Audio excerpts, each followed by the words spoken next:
Churachampurda sakhangdabisingi ambushta nupi ama yauna miyoi mari laikhidre. Churachampur police station dagi kilometer 10 rom satlaga laiba Mongjang village da ngasi nungthil ma sakhangdaba khulai paiba singna sathakiba ambushta nupa ahum nupi ama laikhidre hairi. Pawsina hai laikhidaba miyoi mari gi manungda nupa ahum di angoba masugi car amada lakpa matamda sakhangdaba khulai paiba sing aduna ambush adu sathakibani. Thaudo adu da nupi ahum adu car manungda makhoigi haksangi koke sarukta nongmai maruna panduna thogdok thokpam da sikhi aduga nupi amana lambida sikhibani hairi laikhidaba miyoi adu jau furuki miyoi oigani hairi thaudok thopam dagi kapthokhraba nongmai tokning kaya su police na phangle hairi laikhidaba nupi adu haidorakpa nongmai maruna panduna siba oiba yai haina thajanari thaudo adu da miyoi amasu sokle hairi hauji phawbagi oinadi laikhidaba miyoi mari adugi sapchaba masak maming khangba ngamdabaga loinana ambush adu kanana sathigepano haiba adu su khangba ngamdri thaudok thopam da police ki kangbu changsinduna thijin humjinbagi thabak akanba mawngda chathari hairi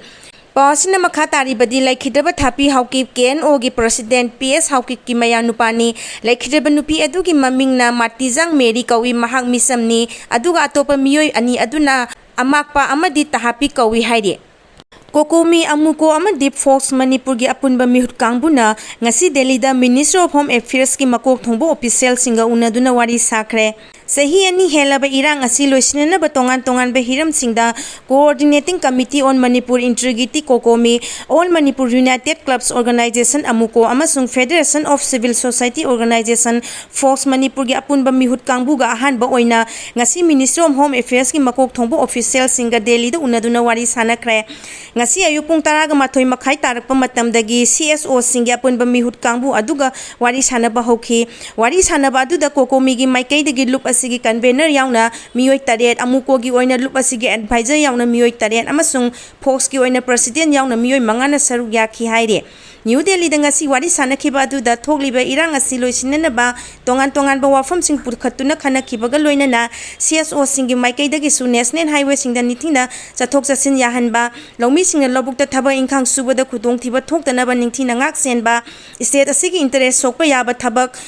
tawdanaba yauna wafum kaya pukhatki haire adum oinamak hena kupa marol de hauji fawbagi oina fangba laitri Panba yabadi irang asiga mari lainana sahi asigi April mangada maitai amasung kuki gi CSO singi marakta Minister of Home Affairs na sinduna New Delhi da wari sanaki Madugi matungda May 13 Kokomi amasung Fox ki meehut singna ministry gi official singa wari amuk sanaki makhatarakpa khongthang oina ngasigi asina CSO ahungi Apunba meehut kangbuga ahan boina ministry asigi official singa punna unaduna wari sanaba haibadu oiri Communal forcing sogatuna buffer zone haina thamlibasi unconstitutional line ni bimol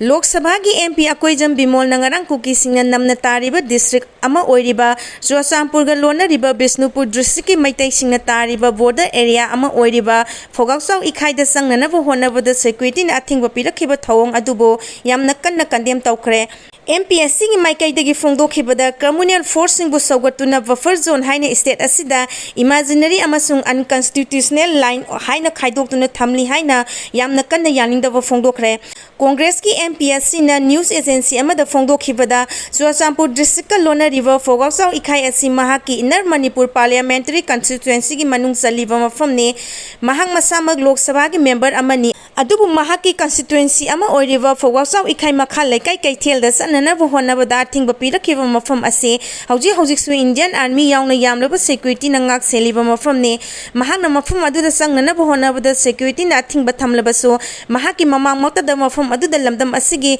community ama oiriba maitai pangal singbudi sangbada athingba amata pide state asida emergency line amasung unconstitutional line ama oina communal forcing na sogatuna buffer zone haina thamlibasi busu yamna kanna yaningdaba phongdokhe puksel sengba amasung sapchaba wakhalon amaga loinana lamdam asida santi thamnaba honaraba khakta da lairiba issue sing asigi waroisoin purapa ngamgani haike Phogaksaw ikhai asi haukiba sahi lising ani kulhumdoi gi May 3 dagi haurakhiba kangluki irang na khwaidagi hena chaitheng phangkhiba mafamni hairiba jaga asi hauji yamlaba security singna ngak senduna lairibani haire